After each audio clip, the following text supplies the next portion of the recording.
Darren Muji been wheeling and dealing, boy. Kids flying, limousine riding. Come on now, jet stealing, wheeling, dealing. All right. He has been doing some moves. All right. Is there one more move to be made? One or two? For the wide receiver room? Who knows? We got a finale tomorrow. The Battle of the Flight. All right. Eagles or Jets. Who's flying? Who is the king? The king of the sky. And then, of course, all right, moves were already made, right? So we got to talk about the moves of the past. Look ahead toward moves of the future with Darren Moods. All right, let's go. Right now, it's Boy Green meets Wudi. Can you guys help us get a jet champ here? Yeah, going. Oh. Okay, right, yeah. Come on in. Yeah. Go. Okay, let's go! J-E-T-S, let's go!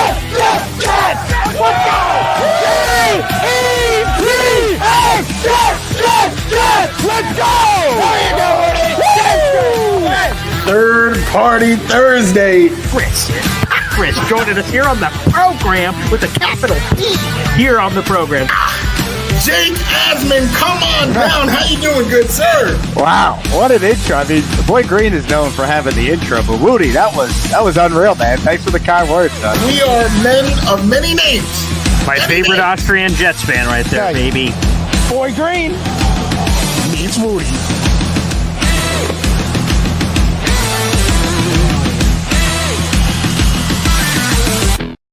Welcome to another episode of Boy Green Meets Wudi. It is your boy James Wudi, and you already know we are Wudi, rocking everywhere. And right here is the boy who became king. He's getting jiggy with it. Nah. He is none other than Paul Evden Jr. We are in the building. I'm excited. How are you doing, my guy? The greatest hype man in the business. I always thought it was myself for myself, but you know what? The crown has been passed to the Woodinator, as I'm seeing it in the chat. So thank you, Woody, for the spectacular introduction. Ol Yank says Woody is clearly feeling himself with a woo. He sure is. Aren't we all? Aren't we all, baby? So, yeah, like the video, hit subscribe no matter where you're watching, specifically on the YouTube. We're also on both of our Instagrams and my Twitter account as well. So, how you doing? To everybody out there in the audience, appreciate you. What a fun, 24, 36 hours this has been. So, it's crazy, Woody. Now, why don't we do this? Before we get to all the excitement, and there's a lot of it, we'll get to the sad part, which is sort of the nature of the beast here, Woody. Obviously with all these trades coming in, somebody had to be let go. And the Jets needed 2 roster spots for the 2 new players coming in. One was created, unfortunately, Chris Boyd, lost for the season, special teams ace, out for the year. So that spot obviously was one spot. And here was the other one earlier this morning. Phidarian Mathis was cut by the New York Jets. It hasn't gotten a lot of attention, but he did get cut. And just a quick shout out, I don't have to do a whole diatribe here about Phidarian, but former top 50 pick of the Commanders, Phil Savage, when he was on the job for 2 seconds, he didn't have much to do at the end of November, but he combed through the waiver wire, and there are 2 guys, one unfortunately not going to make the team in Phidarian Mathis, and the other is Jamin Davis, the linebacker, who has a real good shot at making the team. So, I want to give a big salute here to Phil Savage, man, finding these 2 guys. Salute, absolutely. Phidarian, he's talented. It's just he hasn't been able to stay healthy. He made a few plays in camp, obviously not enough. And so with all the activity, 2 roster spots had to be created. One was Chris Boyd, and Phidarian Mathis is the other. But a lot more spots to be filled by Tuesday, Woody. That's our cut day. That's your scissor day that you'll be getting a lot of run for when we cut from 91 to 53. So that's going to be a lot of cutting happening. So it always sucks to see people get cut, lose their jobs, Woody, but obviously the nature of the beast. Unfortunately, as the door opens for Jawan and Harrison, the door has closed for Darian and Chris. So nature of the beast.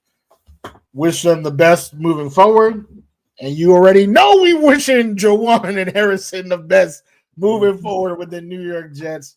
The wheeling and dealing of Darren Muji. If you guys, those of you watching on Take Flight Talk, I did respond to it last night when I seen the news on this channel. And I got some, you guys were commenting, showing some love for not only the move, but the channel. So I appreciate you guys on that. I you know me, and I said this last night. I am not the type to fluff up decisions just because the Jets made them. Oh, the Jets did this. Oh, okay, let's go, Jets. No. I don't do that.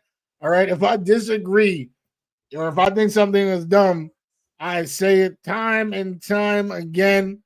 And this yesterday with what happened, I was excited. I approve. James Wudi approves of the moves made by Darren Muji. All right, well, let's give you a chance because I don't know how many shows you've done. I didn't know this was a pissing contest, but I've done several shows already on both players, so we can bring them up one at a time. First up, Mr. Briggs, who came over first. He was the first trade that was made, and all that happened here, Woodster, and I'll throw up the Jets trade graphic because this trade is official. It was just a swap, so the Jets are just picking a little bit later in 2026. They got a player out of it. Sounds like a pretty sweet deal to me. You didn't even give up a single pick in this deal for Jawan Briggs. So we'll start there. He's a young guy, too, only 23 years of age, Wudi. And boy, PFF had him rated, I believe, as a top 10 run defender last year. Now, in fairness, very small sample size. But still, that sounds like exactly what the doctor ordered. So for this show, we definitely want to get, obviously, your thoughts on these two players because I've been yapping about it a lot. But Jawan Briggs, what do you think of him first? Yeah, I mean, this one, and no disrespect to our guy Briggs, it didn't move the needle for me too much. I felt like, he was in the locker room of guys that we currently have, another body. This is a refresher one because he's 23. Like you said, small sample size. So this to me is more of the developmental type. What can AG get out of, the prospect as opposed to like, Derek Nottie, some of the veteran, Byron Coward, both of them, 29, they kind of, we kind of know who they are. And they, come to fill in. This is a potential type deal that for this year, I was like, okay, they made a move, and that's how I felt about it. Yeah, I think to your point, I don't think we got to sauce up something that isn't there. I think he's a fine young rotational player. As defensive tackle 3, 4, 5, wherever he's going to stand in the mix. All right, good. From the limited sample size we saw, that's good news. Hey, I was concerned about the defensive tackle depth, candidly dating back since February. So, getting it here, better late than never, as far as I'm concerned. So, Jawan Briggs, welcome to the team. Now, he didn't necessarily have that name value. He was a former teammate of Sauce Gardner at Cincinnati in 2021. So there's your random Jet loose connection that sort of exists, I guess. So that's cool for Briggs. But Wudi, a little bit later in the evening, we thought old Muji was done cooking in the kitchen, and he surprised us all with a little dessert. Oh, my.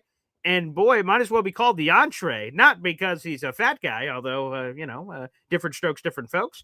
But Harrison Phillips, man, and, I know that I am accused of going over the top for certain names and like, woo, here's this guy. To me, Harrison Phillips is that dude, man. He's a former team captain. He annoyed the bleep out of us when he was on the Bills. He was on the Bills for the first 4 years of his career. What an annoying nuisance. I hated playing against Harrison Phillips. And he's not a guy that's Aaron Donald. He has 8 career sacks in like 6-7 years that he's been in the league. So it's not like he's some dynamic guy from that perspective, but he's been consistently a really good run defender, especially recently. In 2 of the last 3 years, he had a 40+% run stop win rate. That's ESPN's analytics for measuring his ability to stop the run. And candidly, last year he fell off a little bit. He was like in the 35 to 33% range, but still viable. And he's been the starter for the Vikings. Think about this, Woody. We talk about durability all the time. He has started 51 consecutive games since he's become a member of the Minnesota Vikings. He's been their full-time starter for the last 3 years, and the Jets just got him because apparently the Vikings had too many defensive tackles. So this is the creme de la creme. All offseason we've been saying, who's the Robin Quinnen Williams Batman? Well, how you doing, Harrison? Because you are. The only thing I didn't really like to hear right now is that durability stat that you just said about the 51. Because now you got me all nervous, boy Green. But just moving that out of my head.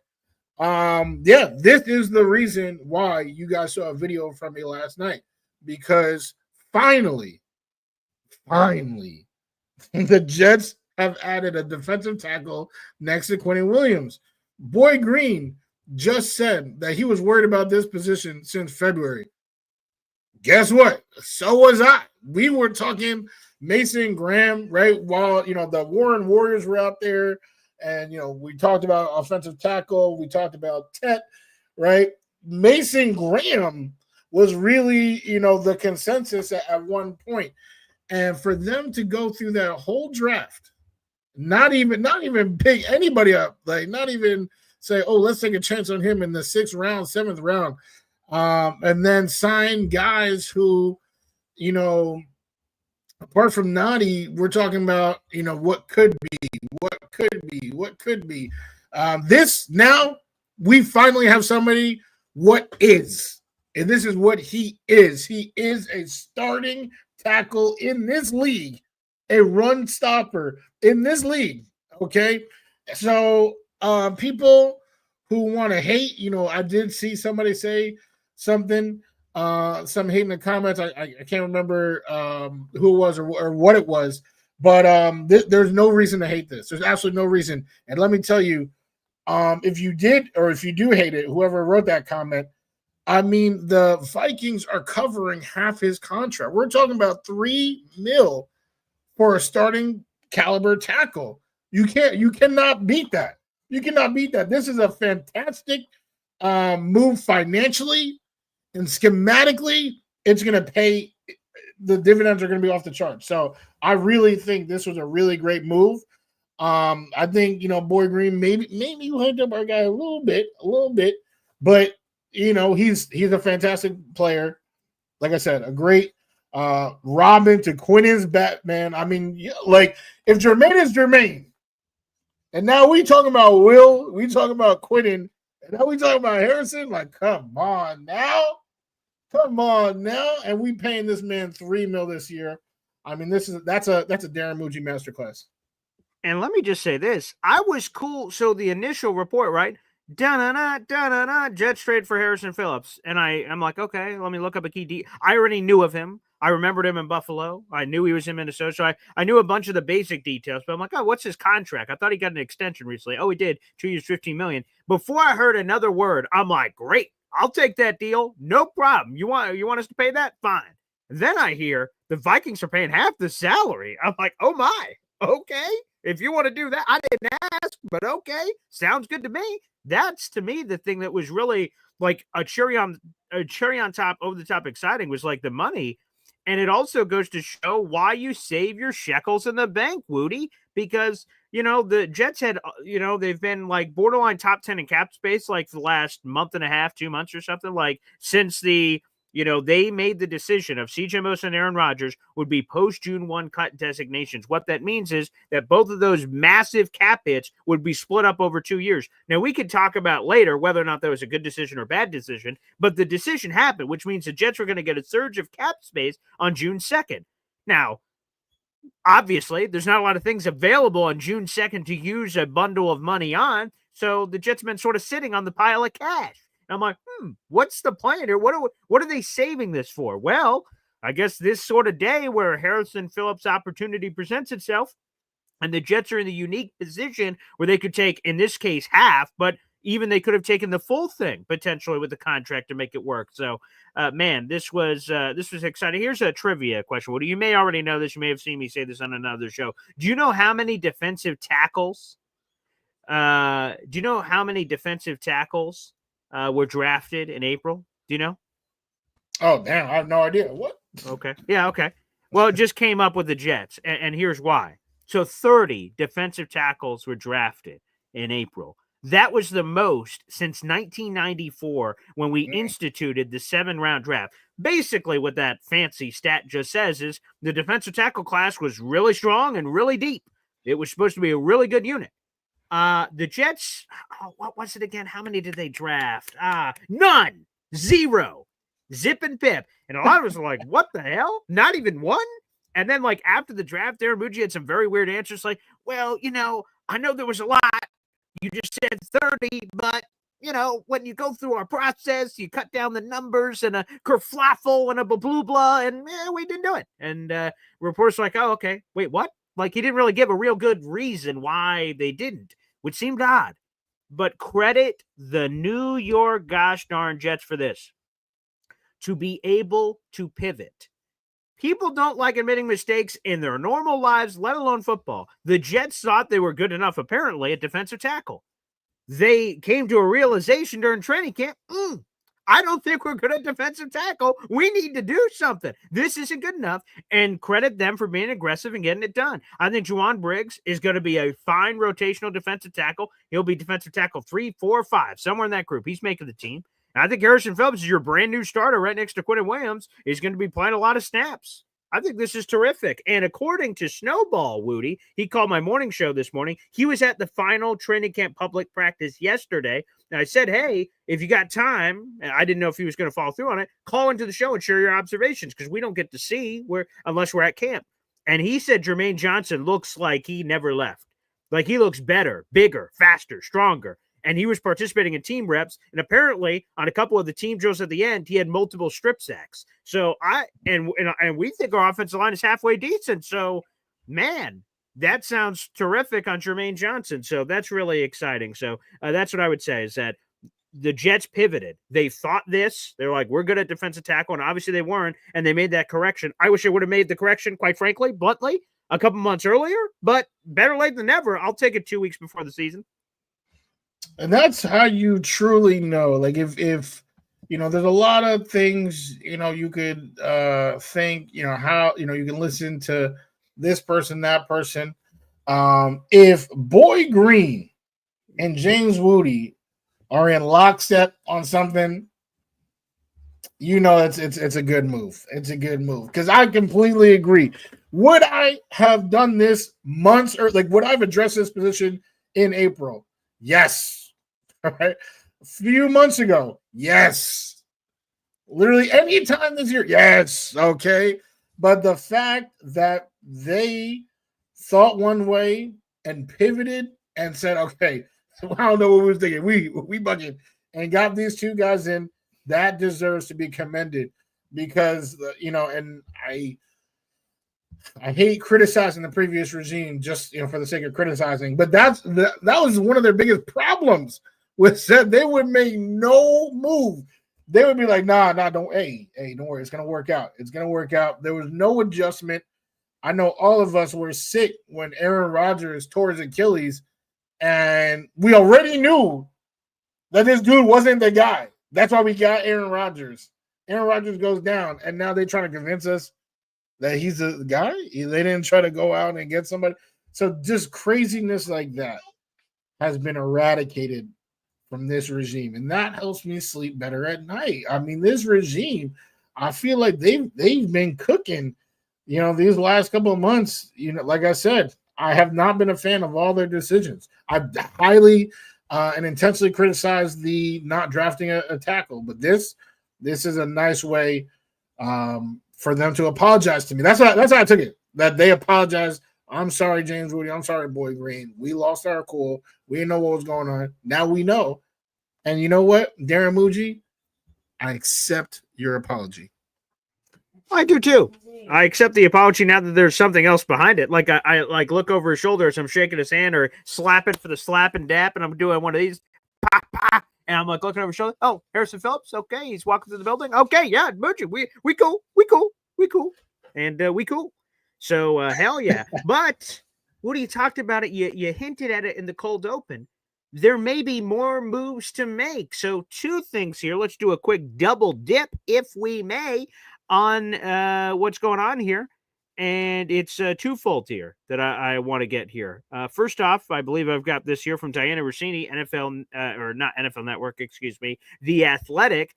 She tweeted out yesterday that the Jets are among several teams monitoring the trade market for potential wide receiver additions. She mentioned that the 49ers and Vikings are also making calls. The 49ers apparently checked off their bucket list getting Sky Moore. Ugh, he sucks, but that's all right. They're off the list. So now we've got the Jets and Vikings among a few other teams that apparently are looking for a wide receiver. And Woody, a name has been buzzing in whispers, not quite like Terry McLaurin or crazy ass names like that, but this name, Alec Pierce, I'm throwing him up here. The Indianapolis Colts wide receiver, also another former Sauce Gardner teammate on Cincinnati. I don't know if that does anything for you, but that happened. Here's from Andrew Filipponi. He's a radio host down in Pittsburgh, and somehow he heard this.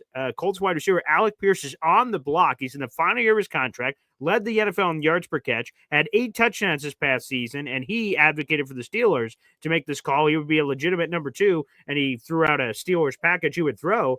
This feels like the more appropriate name. I know Terry McLaurin is sexy, and we talked about Chris Olave. I brought up Jameson Williams as a guy I'd make an aggressive play for. If I was running the shop, I'm not one of the Packers wide receivers. You could go through a lot of names, but this is a sneaky one that doesn't have a lot of name value around the league, but would be effective for sort of what the Jets are looking for, it seems. This isn't if they made this move, I wouldn't be mad. Shout out to my guy Matt O'Leary. He had a video. I want to say it was yesterday. Okay. Where he talked about Alec Pierce. And he talked about the guy that I would prefer over Alec Pierce, who I'm about to bring up. But before I bring him up, sure. I'll say with Pierce, we're looking at a deep threat. We're looking at a deep threat guy, which is what all you guys are, trying to say that Aaron Smith is. Sure. So to just trade an asset and bring in this guy, I actually don't think it complements what the Jets are looking for at all. Like, I feel like we are getting somebody who would impede Arians' climb. Impede. Yeah. I just like that word. I just wanted to highlight it. Impede. Okay. Yeah. Impede his climb up the depth chart, right? If you believe in Arian, you don't need Alec Pierce. But the guy who I do think would be beneficial, and with Terry and Olave, you have to commit a lot to them on a team that doesn't, have a consensus long-term answer at quarterback, which is why I don't want to do that. Give me Romeo Doubs. Like, if you're worried about this year, right? You're like, Fields, a tight end, and Garrett Wilson, and 3 incredible running backs, and the league's top 10 offensive line isn't good enough. Like, he needs something else. Then okay, Romeo Doubs is a guy that is effective all over the field. Where he's played outside for the Packers, he's been inside for the Packers as they keep adding more and more receivers. So he is much more flexible. I think he fits what the Jets are looking for because he can do so many different things, and they can come up with so many more different looks with Dobbs out there. And from a financial standpoint, or the capital standpoint, I don't think he's going to break the bank. I think this is another low round pick, and I wouldn't extend him this year. That would make no sense. This is now your 1 year prove it deal is with us. And if that gets you paid somewhere else, so be it. But we got to take for what we're trying to accomplish right now in terms of this wide receiver too. I don't think the long-term answer is going to be found this year. I think we're looking for a rental to help out Fields, and I think Romeo Doubs is the best given the personnel on the team. Okay, Romeo Doubs. Okay, that's an interesting name. Here's my problem with Romeo Doubs. Okay, there's a lot to like, Wudi. You mentioned he's 25. I didn't mention that, but he is. He is. He's 25. But here's the thing. Here's my problem with Romeo Doubs. Did you know he's been suspended before? Yeah, probably. Yeah, like fantasy. Yeah, I probably had to deal with that. He was suspended for conduct detrimental to the team after skipping team meetings and practices. Why did he do this? Well, Romeo Doubs apparently was upset with his role in the offense and the limited opportunities he received in the passing game, which led him to going on strike, I guess, and skipping meetings and practice.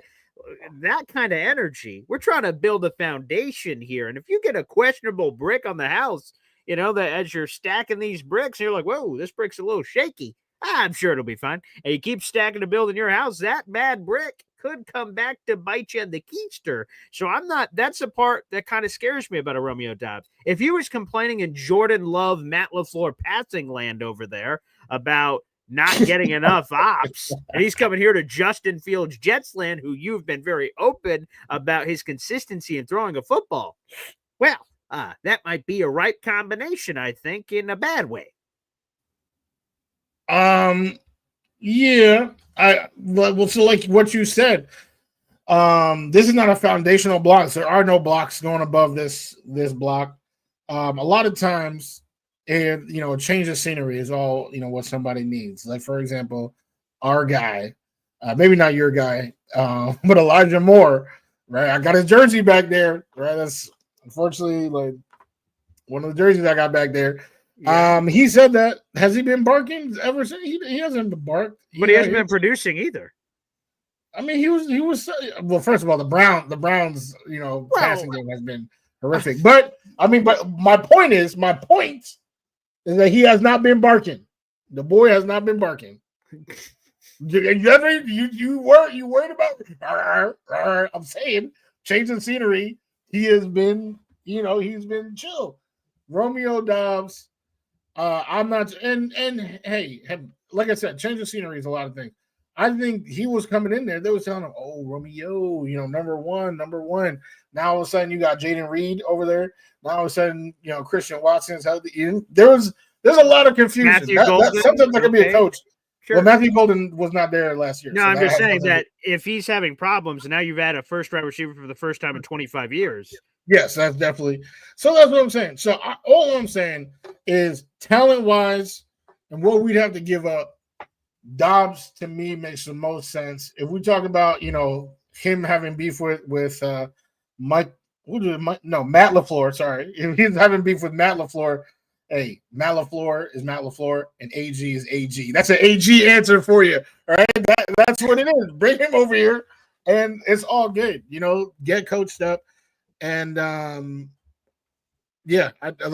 think sometimes people get pigeonholed for no reason, just one incident and now we got he's 25, like you said, what I'm saying, is that who he's going to be the rest of his career? Okay, this one incident with Matt LaFleur in this situation, we don't know the details, and now you're saying, oh well, he can't go anywhere because he's going to cause problems wherever he goes.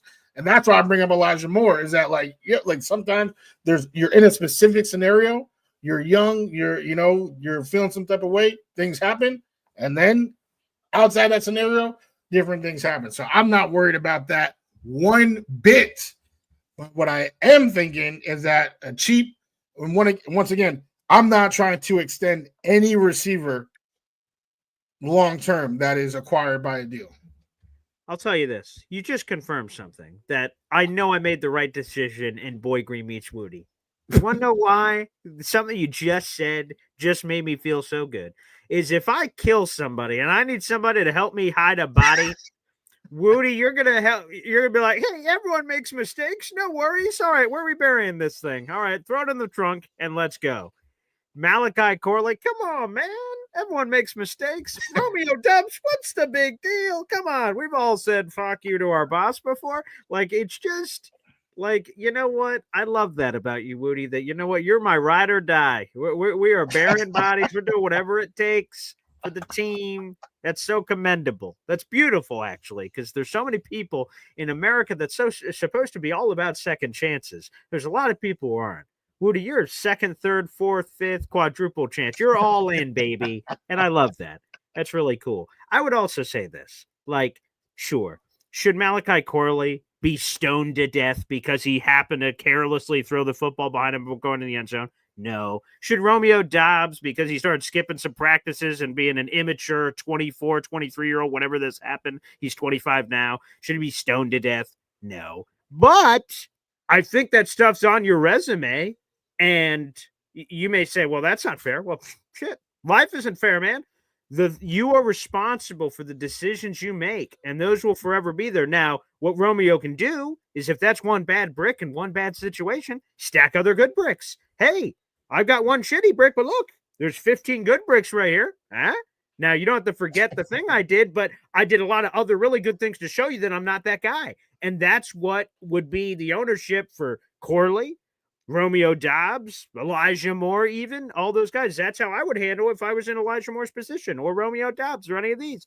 That I can't change what happened before, but hopefully I could do a lot of other really good stuff that makes you go, okay, this guy's a changed man. Yeah, no, I mean, there's no argument with that. Like, definitely not saying, erase from the record. Like you said, I think you said it nice. Like, it's on the resume, but again, like, whether it's a headline or a bullet point is up to him, and as of right now, that's the name that I've heard. That's the name that I like the most of the names that I've heard. And really it's the names that I've been hearing have been those right. So Alec Pierce, Romeo Dobbs, of course, sure. Olave and McLaurin. And the other one I heard was Jawan Jennings, who I didn't even know Scott Moore just went there. So I know that's another mouth to feed as he's looking for an extension. But I don't want to extend any of these guys.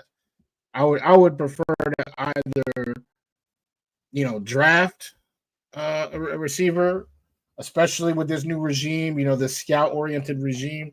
If they find a guy that they like. I mean, Arian Smith, we're going to see what they do with Arian Smith. If they can develop a wide receiver too, that would be great. Or sign like someone better. You know what I'm saying? Like next year. So I do not want – so with that being said, so that's why like Terry and Olave and Jawan for me are all off the board because that's their beef is that they literally are wanting the extension. That would be like trading for Hassan Reddick again. Well, here's the other thing, right? So I don't know this. You don't know this. None of us know this. Romeo Dobbs is entering the last year of his deal. How's he feeling? Alec Pierce was just brought up. He's entering the last year of his deal. Are they like, hey, thanks for trading for me, money? Or is it going to be one of those situations like George Pickens? Unless I'm mistaken, someone correct me. I don't believe he got an immediate extension, which means that he's set up like, hey, man, if I ball out, Cowboys, you gave up some assets for me. You're going to have to pay me the bag. It's in a different way. Jamal Adams getting traded from the Jets to the Seahawks. They didn't pay him immediately. So he said, oh, okay. And then he kills it. And he's like, $1 billion. And they're like, what? We're not paying you $1 billion. He's like, all right, I'm walking. Fine, we'll pay $1 billion. And they said new highest paid safety in football. So that's the risk of not paying, but also the concern of some of these other guys we're talking about. Maybe they're immediately going to want the bag. And if we're like, whoa, we didn't sign up for that. Neither did Reddick. And then all of a sudden that started flipping out. So I don't know if Dobbs or Pierce or any of these guys, they're in the last year of his deals. And you're right, Woody, you say you don't want to pay him beyond this year. Okay, well, we better establish that in the trade negotiations because I don't want any of that crap happening around this time. Well, yeah, exactly. So that's what I'm saying. Because Reddick and the other three receivers, I said, like, they have made it known to their organizations they need an extension. To my knowledge, Dobbs and Pierce have not.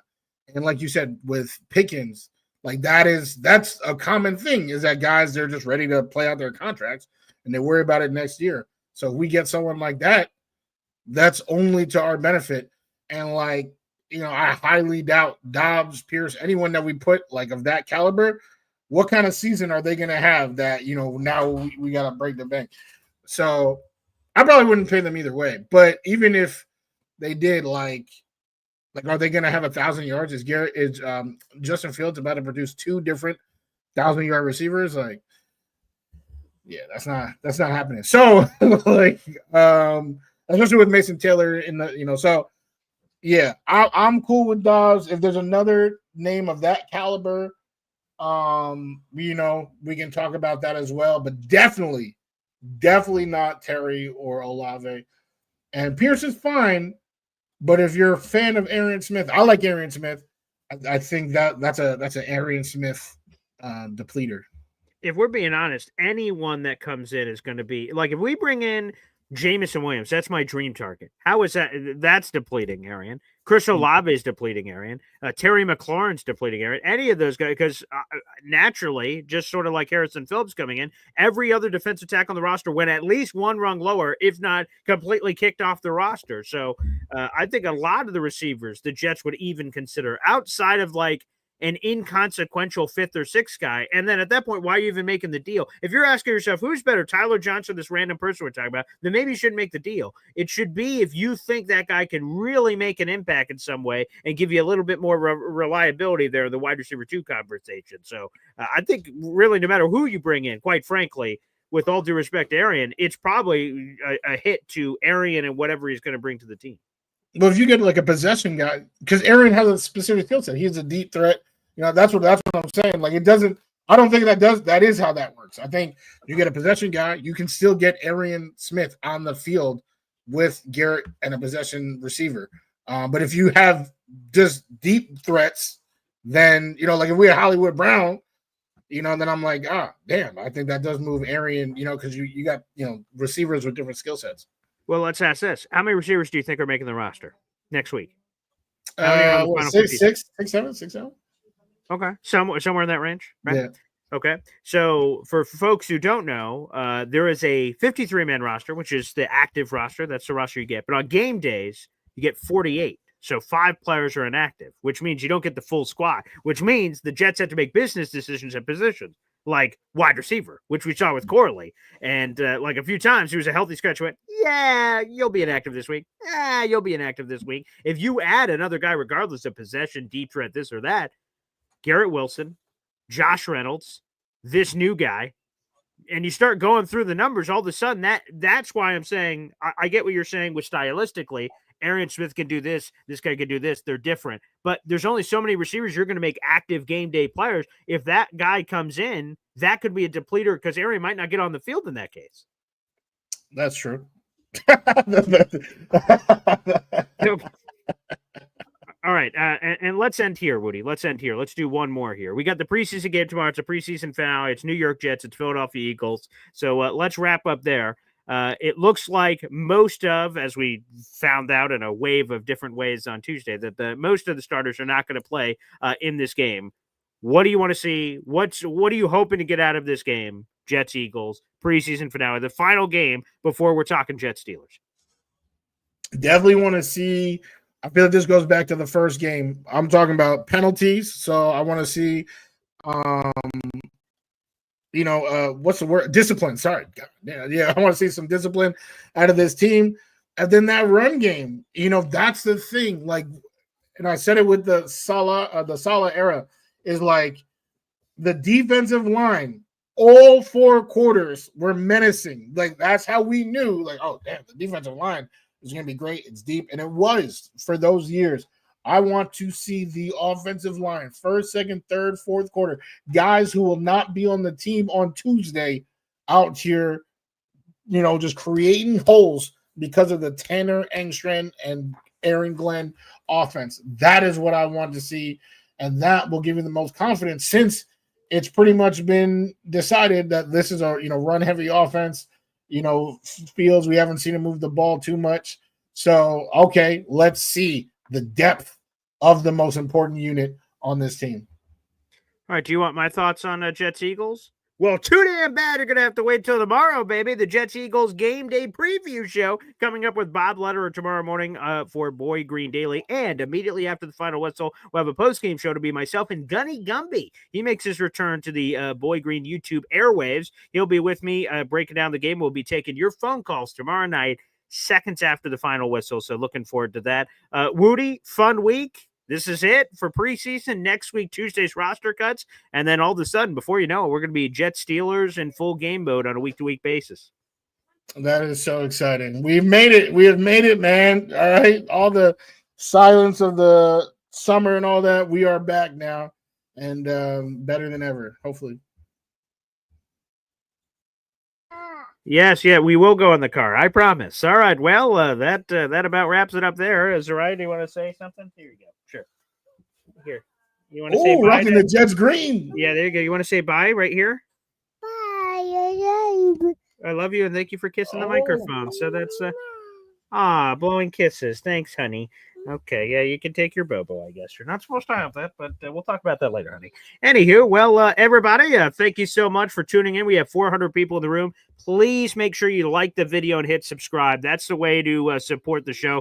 I've got 400 people on my side, plus whatever Woody has on his side on his 2 channels, because we stream live through 5 different destinations. So if you guys are watching, make sure you like the video, hit subscribe, whether it's live or after the fact. And shout out as well to all the Instagram peeps. I see you guys in there as well. Thank you.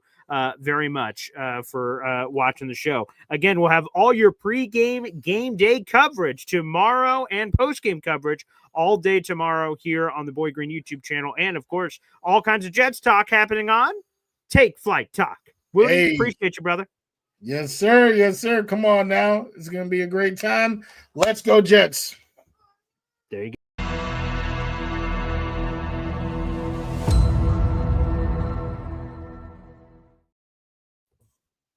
Okay.